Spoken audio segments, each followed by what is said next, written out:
Mhm.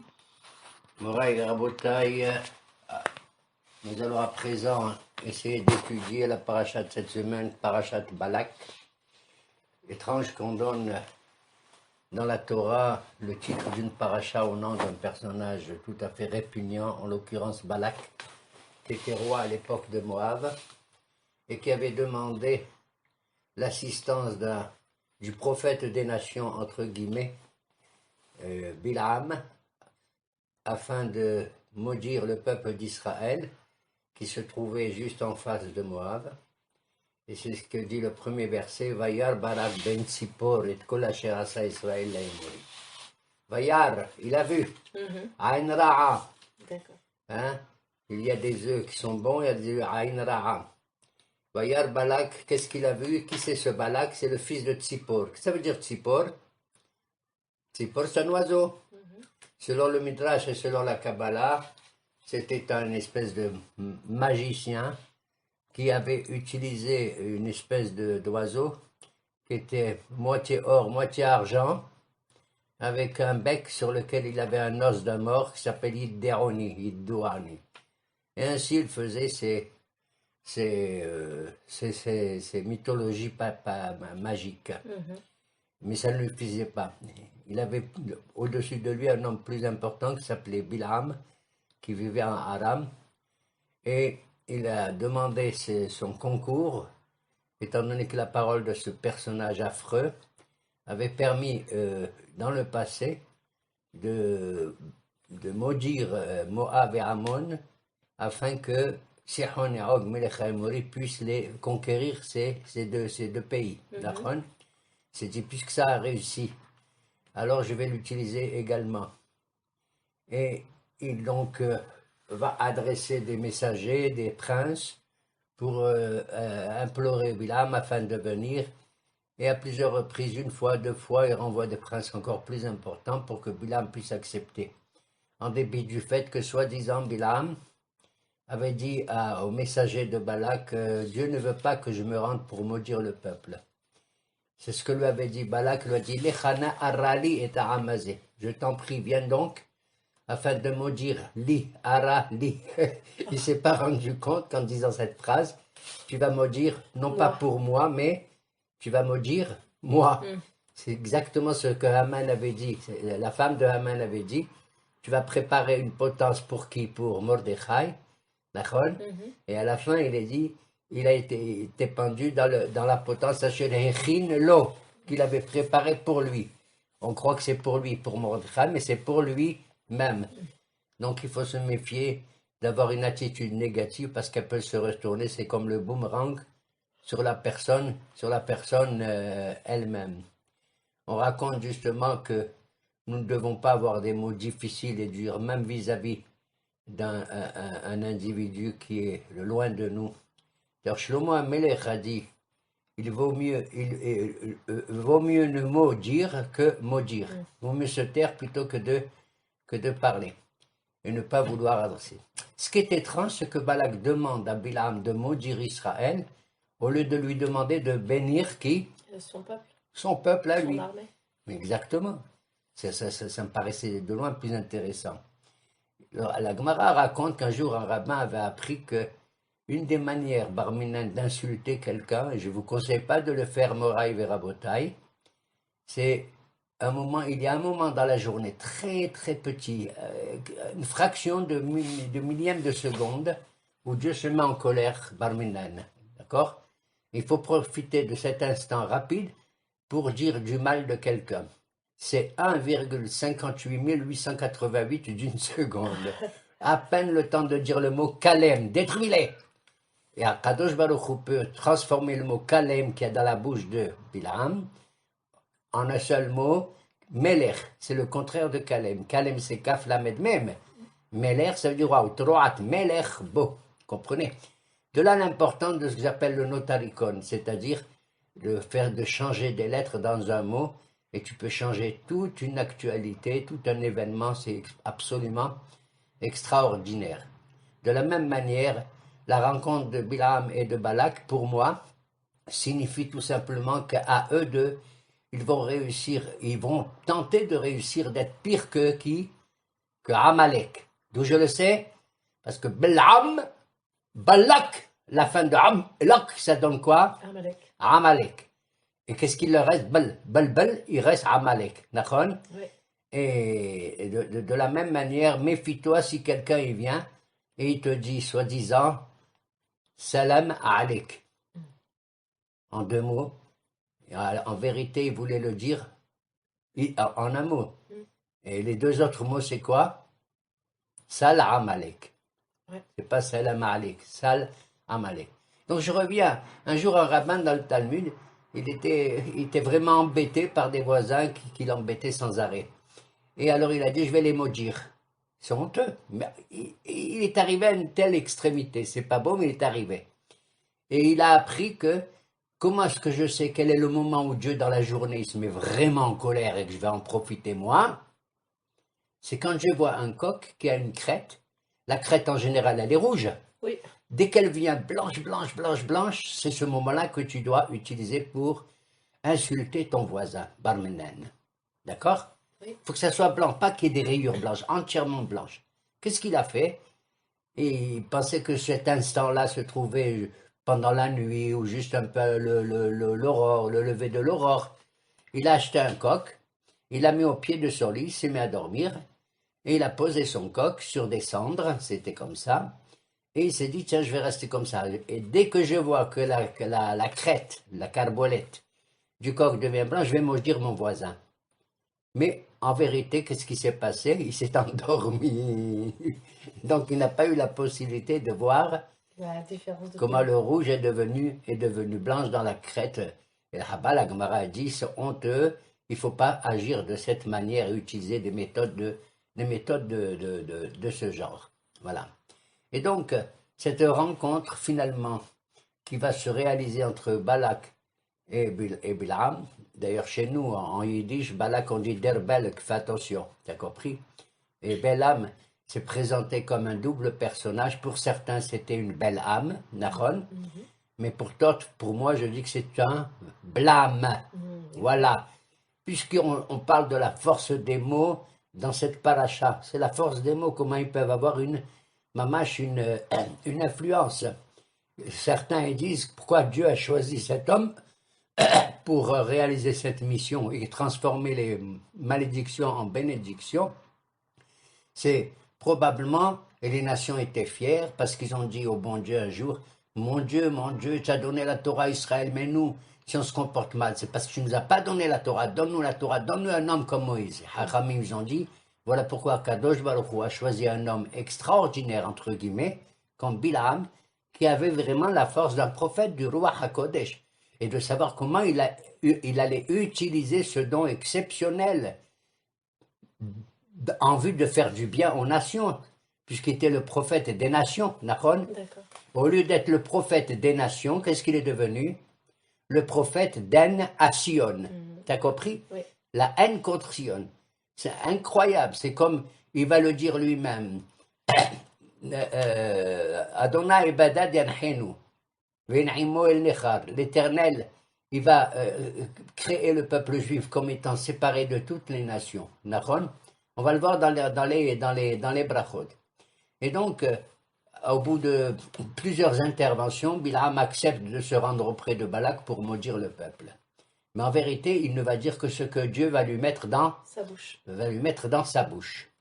Et en chemin, alors que les princes de Moab le précèdent, il monte sur une ânesse. Nachon? Vayahabosh atono, baboker et atono. Très tôt le matin, il se précipite, enfourche son ânesse pour aller accomplir sa mission. Il a voulu prendre l'exemple de qui? De Abraham Abinu. Pour aller faire la Akedah de Yitzhak. Et en chemin, il se passe une chose absolument étrange, à savoir que brusquement l'ânesse qu'il enfourche va sortir du chemin qu'elle emprunte. Elle va se rendre sur un champ. Elle peut continuer, elle s'arrête. Alors il s'énerve. Qu'est-ce qu'elle fait? Elle se tourne vers la gauche encore, hop, elle se fait mal avec un mur qui est à gauche. Elle continue, hop, vers la droite, elle se fait mal et elle fracasse pratiquement la cheville de qui? De Bilam. Il en a marre, qu'est-ce qu'il fait? Il dit, ça continue comme ça, il prend son bâton, il la frappe. Qu'est-ce qui s'est passé en vérité? L'ânesse, incroyable mais vrai, s'était arrêtée et avait été stupéfait parce qu'elle avait vu devant elle un ange avec une épée, qui tient dans ses mains une épée. D'accord? Chose que Bilam n'a pas vue. Chose que Bilam n'a pas vue. Et il la frappe à nouveau. La pauvre, elle s'est accroupie comme ça, elle s'est affaissée. Et brusquement, elle se met à parler. On a vu ça. L'ânesse se met à parler et elle dit à Bilam, depuis quand tu me traites comme ça? Tu ne te souviens pas que Me'otra Adayomazet, depuis qu'avant même que tu naisses, tu étais sur moi, depuis que tu es jeune, jamais je t'ai mis en danger. Elle se met à parler comme ça. Dieu ouvre les yeux de Bilam et c'est là qu'il voit l'ange avec l'épée et qui lui dit, tu sais, je suis venu exprès pour savoir ce que tu allais faire. Oui, si tu veux, je retourne, dit Bilam. Je ne vais pas aller accomplir la mission que m'a donnée. Il lui a dit, non, non, non, maintenant, tu as décidé dans ton cœur, tu vas y aller. Il lui a dit, mais l'ânesse. Il lui a dit, toi, je te laisse vivre l'ânesse, la pauvre, maintenant qu'elle quitte ce monde, ça vaut mieux. Il lui a dit, mais je comptais sur l'ânesse. Il lui a dit, non, le malach. En somrim al l'ânesse. On ne doit pas se soutenir et accomplir ce que l'ânesse a fait. En somrim à l'ânesse. Depuis ce jour-là, Balak a compris que, en vérité, la pauvre ânesse, si elle avait chuté à droite ou à gauche, c'est parce qu'elle avait rencontré sur son chemin quoi? Ben, des dodanes, nachon. Et c'est à partir de ce moment-là qu'il s'est senti complètement, lui, analphabète, d'accord?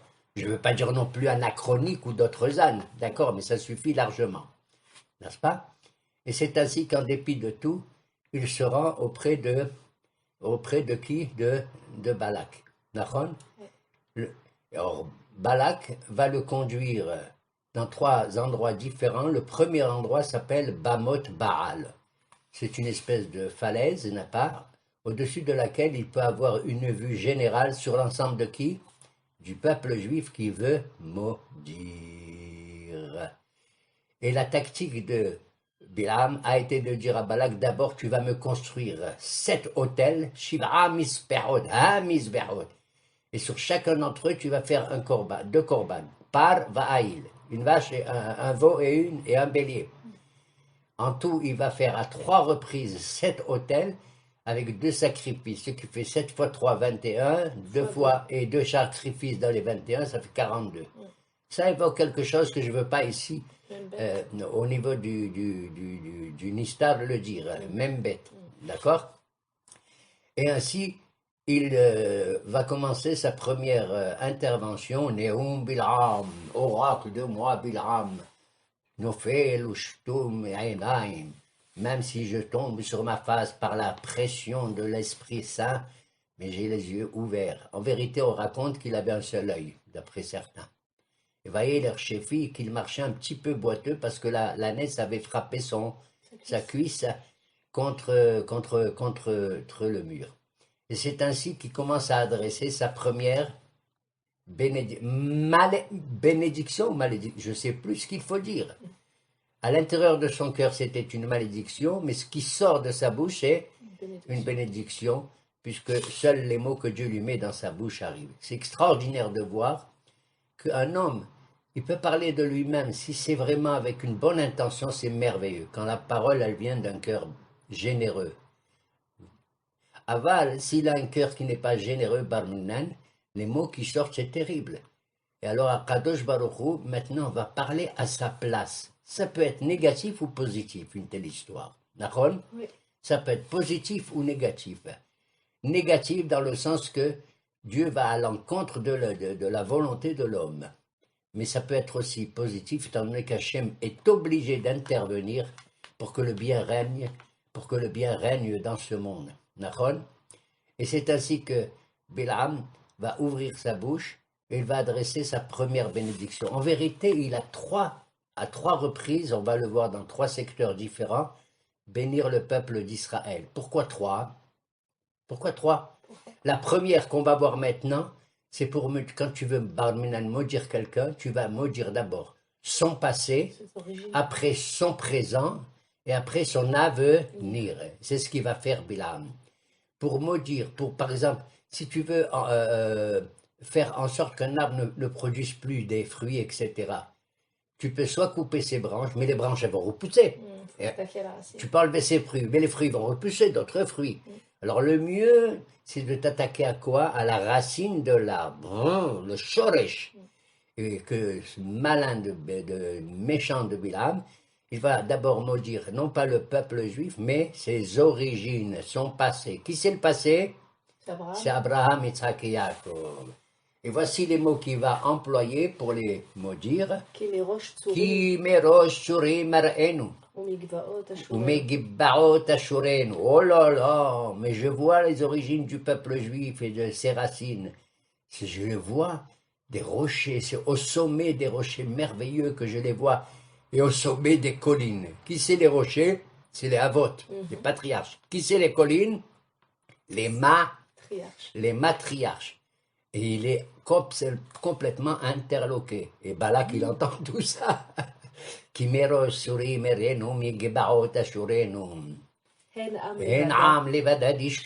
un peuple qui part, qui vit tout seul. On ne peut pas le comparer avec les autres nations. Quand ce peuple il est joyeux, les autres ils ne veulent pas partager cette joie. Mais quand les nations elles sont joyeuses, nous on partage avec eux. On n'est pas radin, on n'est pas jaloux, d'accord? Mimana afar Yaakov, et il voit encore qui peut compter la poussière de Jacob. Qu'est-ce que ça veut dire la poussière? Ça veut dire que ils nous ont considérés comme des rien du tout, des nuls, des néants. La poussière, c'est par terre. Tu peux vouloir la fracasser, mais en vérité, marcher même. Tu ne peux pas casser un grain de poussière. C'est impossible. Oui. C'est-à-dire qu'une klala devient une bracha. T'as compris? Oui. Et la poussière, qu'est-ce qu'il a vu selon le Midrash? Qui peut compter les poussières de Jacob? En vérité, il aurait vu, au conditionnel, je dis, dans le Midbar, dans la poussière du désert, quoi? Les orlotes, c'est-à-dire les prépuces de toutes les Brit Milot qu'ils avaient fait. Il était complètement sidéré que voir qu'on prend un bébé à 8 jours et qu'on lui fait la Brit Mila et tout. Nachon? C'est quelque chose d'absolument ahurissant que même certaines nations disent qu'ils sont des juifs. C'est incroyable. Mimana afar Yaakov, au mispar et roba Israël, et de voir comment l'amour qu'il y a dans les couples d'Israël vont donner tant de personnages. Tamot nafshi, motesharim. Qu'est-ce qu'il dit Bilham? Je voudrais mourir comme les Yesharim, comme les êtres les plus droits au monde, c'est-à-dire Abraham, Yitzhak et Yaakov. Est-ce qu'il va mourir comme un Yachar? Non. On verra dans la paracha de Pinhas qu'il y aura une guerre contre Midian, et à ce moment-là, Pinhas lui-même va liquider ce Bilham, il va lui trancher la tête, et là-bas on appelle, il tranchera la tête de qui? De Bilham le Kosem, le magicien, c'est-à-dire il va perdre tous ses pouvoirs pour son statut de prophète pour redevenir à nouveau un magicien. Et donc on voit ici effectivement que Bilham va tenter de maudire les origines du peuple juif, leur passé à travers les Havot. Et il se trouve où? Au sommet d'une montagne qu'on appelle Bamot Baal. Balak qui devient dingue, il dit, qu'est-ce que c'est ça? Je suis venu, je t'ai dit de maudire et toi tu bénis. Tu vas changer d'endroit. Tu vois, quand quelqu'un, il regarde, il regarde d'un côté, ça n'a pas marché, il se met à droite, ça n'a pas marché, il fait le nord, le sud, l'est, l'ouest, Barminan. Il continue avec son œil mauvais. Alors Balak, il entraîne Bilham où? Dans un deuxième endroit qui s'appelle Sédé Soufim, dans le champ de Tsoufim. Il lui a dit, là-bas tu regarderas, pas tout le peuple, tu regarderas un coin de ce peuple, on va voir ce que ça donne. Un coin, c'est-à-dire le coin le plus affreux. Peut-être que tu vas voir parmi les Juifs des gens infects, barminan, que certains ils appellent, moi j'ai horreur de ça, des chilonim, des gens pas religieux, tout ça. Tu vas en profiter pour transmettre ta kelala à ces gens qui vont justement avoir une influence sur les autres. Et c'était dans le CD Sophim. Retenons, première intervention, c'est Bamot Baal. c'est une montagne, un har. Deuxième, c'est dans un sadé. Et qu'est-ce qu'il dit là-bas, à ce moment-là? Il veut mollir quoi? Le présent d'Israël. On a vu le passé, maintenant le présent actuel.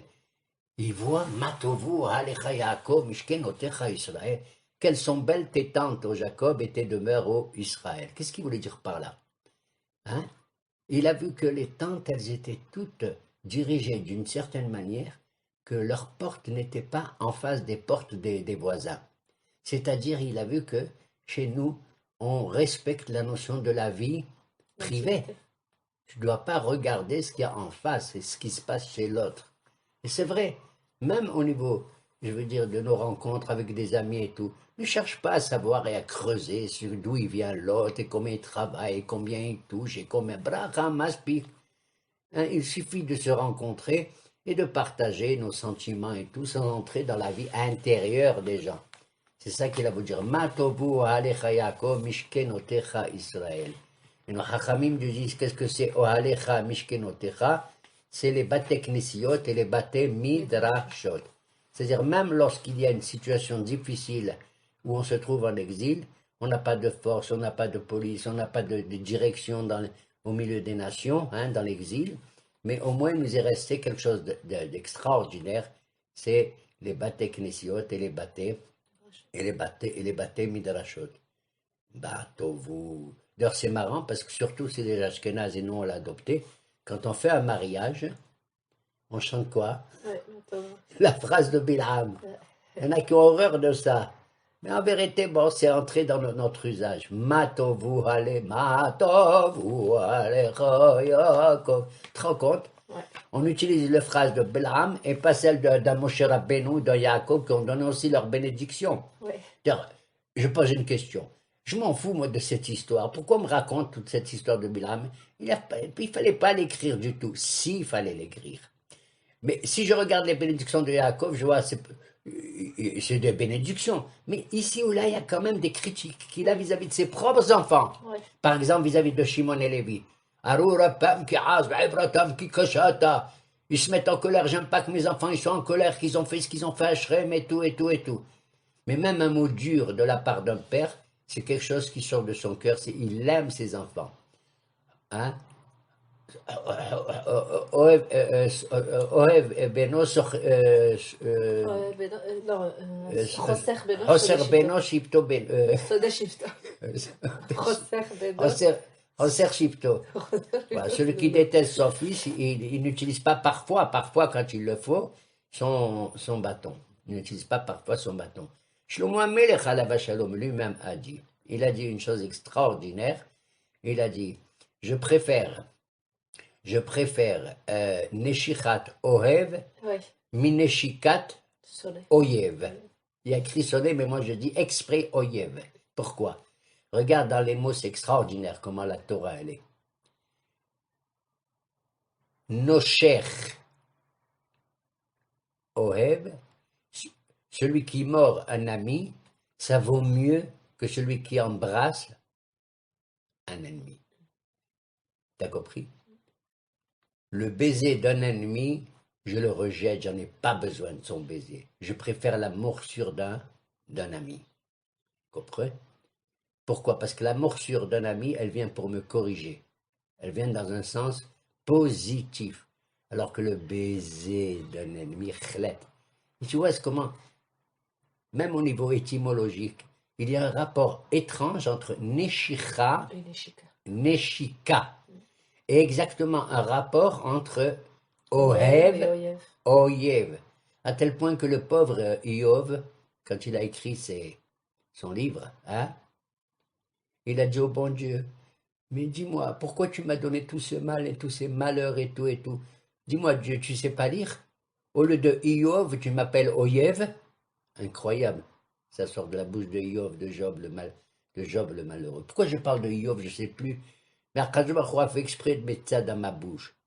Tout simplement, parce que madame, souvenez-vous quand on était en Égypte et que le pharaon a demandé des conseils, il avait 3 grands conseillers. Qui c'était?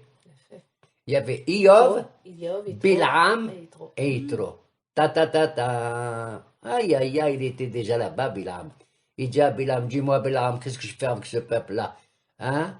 Il devient nombreux, puissant, etc., dangereux pour nous. Qu'est-ce qu'il dit Bilam? Il marche, il dit, ben, t'as qu'à les détruire et les jeter dans la mer et dans le Nil. Voilà ce que dit Bilam déjà, à Racha. Il demande à Yov, et toi, d'après toi, qu'est-ce qu'il faut faire? Chut. Il dit rien, ni en bien, ni en mal. Et ce silence-là n'était pas positif. Voilà pourquoi Barmenan, Yov, il va souffrir plus tard à cause de ça. Dis quelque chose, exprime-toi, et dis-le au moins dans le bien. Surtout que c'est un homme, plus tard, on va dire très très bien, comme tout. Tu sais qui c'était le troisième? Yitro. Ta ta ta ta. Ta ta ta ta. Yitro va dire, mais non, c'est honteux et tout, que c'est ça, tu vas être considéré comme un criminel parmi les nations et tout et tout. Le pharaon était furieux d'entendre comme ça parler, comment il s'appelle Yitro, à tel point que Yitro s'est sauvé et il deviendra plus tard le beau-père de qui? De Moïse Rabbeinu. Ok? Et bien voilà d'où, quelle est l'origine vraiment de Bilam. Deuxième origine, absolument incroyable, mais vrai, on l'appelle comment? Bilam ben Beor. Qui c'est ce Beor? D'après le Midrash, Beor, Bilam serait le descendant d'un type qui s'appelle, d'ailleurs le mot Beor ressemble au mot Be'ira, c'est-à-dire l'animal. Hein? Il serait le descendant, tu sais de qui? De Lavan, le beau-père de Yaakov Avinu. Et c'est marrant parce que Balak demande qu'on maudisse Israël quand? Juste avant l'entrée en Eretz Israël. Nous sommes pratiquement à la 40e année. La 40e année du Midbar, on va rentrer bientôt. Et c'est à ce moment-là que justement, le même moment que quand Yaakov va quitter Lavan, au même endroit à Aram, et qui va rentrer en Eretz Israël, que Lavan va le rejoindre en se précipitant, et Dieu va lui dire, je t'avertis Lavan. Il se révèle à lui pendant la nuit. Je t'avertis, je veux que tu dises rien à Yaakov. Ni en bien, ni en mal. Je veux même pas ton bien. Et certainement pas ton mal. Et c'est bidouk ce qui se passe avec le descendant éventuel de Lavan qui s'appelle Bilam, qu'il voit que avant que les enfants d'Israël entrent en Israël, exactement à la frontière, comme pour Lavan, il lui dit, fais attention, j'ai pas envie de ça. D'accord? Donc, on voit effectivement que ici, là, Bilam va maudire le présent à travers Matov ou Alecha Yaakov, etc. Et il va voir comment ce peuple, il est comme de l'eau qui fond, qui roule. C'est vraiment l'eau vive. Et c'est du seau le plus pauvre que sort de l'eau. Que ça veut dire Isal Maïm Midaliav. Il fait égoutter de l'eau, hein, d'où d'un seau, d'un pot. Il dit, qu'est-ce que ça veut dire Daliav? Ça vient du mot dal, dalim. Ça veut dire dal en hébreu. C'est un synonyme de Evion, Rash, Dach, Mach, un pauvre. C'est-à-dire, même les pauvres d'Israël, fais attention, ne leur fais pas du mal, parce que tu ne sais pas que d'eux, il y a de l'eau qui va sortir, et que des gens qui étaient pauvres, soit même intellectuellement au début ou économiquement, vont sortir de chez eux des Talmidei Hachamim. Et donc on voit qu'il a essayé de maudire le présent d'Israël, étant donné qu'ils ont le respect les uns des autres de la vie privée, et que chacun y mène son existence, bien sûr en étant fidèle à la Torah, mais à sa mesure, exactement. C'est d'ailleurs le sens du verseau qui est pendant le mois de Shvat, d'accord? Ok. Troisième, alors il est Asdé Sophim, le chant de Tsophim, des sentinelles, et Balak va dire, ça suffit, je vais t'emmener ailleurs. Où est-ce qu'il emmène? À un autre endroit, hélas, qui s'appelle Baal Peor. La fin de la paracha, je ne veux pas en parler, ça va être catastrophique pour nous. Et c'est dans ce troisième endroit que Bilam va essayer de maudire quoi? L'avenir et le futur. Quels sont les mots qu'il va utiliser? Écoute-moi, Balak. Er'enu veloata. Je le vois, mais c'est pas maintenant. Ashurenu, je l'observe. Velokarov. Ça n'est pas si proche que ça. De qui il parle? De qui il parle? Je vois quelque chose incroyable, mais c'est pas tout de suite. j'observe, mais je vois que c'est pas imminent. C'est assez lointain. Qu'est-ce qu'il a vu assez lointain de pas imminent? Suite du pasuk. Darach Kochav Yaakov. Darach Kochav Miyakov. Vekam Il a envoyé une étoile qui sort de Jacob. Vekam Shevet Misraël. Vekam Shevet Israël. Une tribu d'Israël va se lever. Machatz ou Machatz. Ou Mahatz Pa'ate Moab. Vekarkar Il va donner Wahd al-Bonia Boussa sur la tête de Moab. Mais Karkar est précipité, Kol Beneshet, tous les peuples de Shet. De qui il parle? Puisqu'il s'agit de l'avenir du Mashiach. Alors on voit que même dans l'avenir, il va vouloir maudire, mais non. Horaï Verabota, et ces trois endroits-là, le passé, le présent et le futur, sont toujours attachés à nos ancêtres. Étant donné que ce qui a grandi Abraham et qui a fait de lui de Abraham, c'était sur une montagne. Oui. C'est là qu'il a observé Dieu. Behar Adonai Yerae. C'est sur la montagne de l'Éternel qui s'est manifesté. Le deuxième, c'est Yitzhak. Voilà pourquoi Balak il le met dans Sédé Soufim. Vaïtse Yitzhak la Souah Basadé. Yitzhak est sorti et il a institué la prière de Minha. D'accord? Abraham Shahid, lui Minha. Et le troisième, c'est effectivement Baït. Il voit la maison de Jacob. Et Baït, c'est exactement Har, Sadeh et Baït, Abraham, Isaac et Jacob. Dans un ancien cours, j'ai expliqué au niveau des valeurs numériques quel est le rapport des deux. Et voilà Moraï Verabotaï. Je conclus en citant le Maharal de Prague. Avait-on vraiment besoin de recevoir ces bénédictions entre guillemets d'un homme extérieur à Israël, d'un païen comme Bilam, à tel point que Moshe Rabbeinu va inscrire tout ce qu'il va dire, tout ce qu'il a dit dans la Torah, tout ce qu'il a dit dans la Torah, avait-on besoin? Mais moi j'ai quand même Yaakov, il nous a bénis, Moshe Rabbeinu nous a bénis, Nachon? Akadosh Baruch Hu nous a bénis, Yitzhak a béni son fils. D'ailleurs, tu sais combien de brachot il y a dans Shubilam? Il y en a une dizaine en tout. On les a comptés. Tu sais pourquoi? Il a voulu imiter Yitzhak qui bénit le peuple d'Israël à travers son fils Yaakov qui s'appelle Israël. Tu sais combien il y a de mots dans la bracha de Yitzhak? Veiten lecha Elohim mital hashamayim umishmane haaretz verov dagan vetirosh. Il y a 10 mots exactement. Il a voulu voler les 10 mots de Yitzhak en donnant 10 malédictions, mais c'est devenu 10 bénédictions. D'accord? Qu'est-ce que j'ai besoin de tout ça qu'un goy vienne nous bénir? Soi-disant, il est le prophète des nations. C'est évident. Ma chérie, lorsque on veut juger quelqu'un et apprécier quelqu'un et savoir s'il est dans le bon chemin ou pas le mauvais chemin, tu vas utiliser des témoins, Nachon? Oui. Est-ce qu'on a le droit, d'après la halakha, d'utiliser des témoins qui sont proches de la victime ou de l'agresseur? Non. Non. Un karov pasoul la edout. Moshe ne peut pas témoigner pour Aaron en bien ou en mal, parce qu'ils sont frères. Exactement. Vous avez compris? De la même manière. Un juif ne peut pas dire uniquement et se baser sur le bien qu'il va dire à ses frères. C'est normal qu'il dise du bien de ses frères, du peuple juif. Mais là où c'est merveilleux, pour que le témoignage ait une valeur exceptionnelle, pas seulement à nos yeux, mais aux yeux des nations, il faut que ce personnage vienne de l'extérieur. Il ne soit pas karov et nous. T'as compris? Oui. Si Bilham dit du bien de nous alors qu'il vient des nations, waouh! Ce témoignage a de la valeur. Et Raton, que dans les temps futurs, toutes les nations du monde n'auront que du bien à dire sur nous. C'est comme a dit le prophète Micha et d'autres Nevi'im,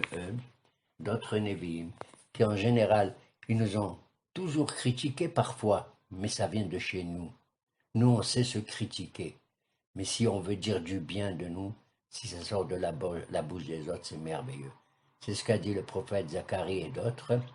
Lorsqu'on construira le Baït Ashlishi, c'est ce qu'a dit Shlomo Amelech lorsqu'il a construit lui-même son temple. Hein? lorsqu'il vous arrive tel et tel et tel et tel et tel ennui, vous allez prier le bon Dieu, peut-être qu'il va exaucer, vos prières. Mais si un goy, c'est Shlomo il dit ça, hein? Oui. Shlomo il dit ça, on le voit dans Sefer Melachim, dans Sefer Divrei Hayamim. Il a dit, Vehanochri, et si un étranger, un non-juif, un goy, il vient prier au Beth Amikdash, mon Dieu, exauce tout de suite sa prière. Incroyable mais vrai. Tu te rends compte? Si un goy est capable de venir au Beth Amikdash, ça veut dire que c'est du 100%. Donc le témoignage, voilà pourquoi Moshe a écrit cette paracha ici, dans la Torah, tout simplement pour montrer que le témoignage d'un homme de l'extérieur a beaucoup plus de valeur que tous les mots gentils qu'on peut dire nous les uns des autres. Voilà pourquoi, avant, dans nos prières dans le Sidour, il y avait la paracha de Bilam, tu sais qu'on lisait. Mais ils l'ont annulé. Ils l'ont annulé parce qu'il ne faut pas toujours se baser là-dessus et trouver toutes nos forces et nos énergies positives en nous-mêmes. Amen. Quel est Amen.